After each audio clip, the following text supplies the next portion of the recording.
Herinandro maromaro izay no somary nanahirana ny fividianana saribao eto Mahajanga ary nisy ihany koa ny fiakarana eo amin'ny vidin'izy io.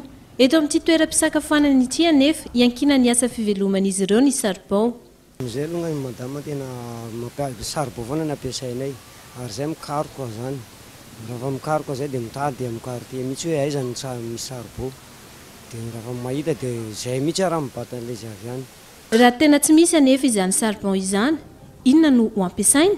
Tena tsisy tokoa mihitsy zany ny saribao dia efa tsy maintsy miditra amin'ny gaz satria ny dirana amin'ny gaz zany dia voalohany indrindra tsy maintsy hoe iarovana amin'ilay client misakafo, tsy maintsy hoe setroka zany ny ialana amin'ny client zany, ialana mihitsy zany ilay setroka hoe dirana tsy maintsy miditra amin'ny gaz zay.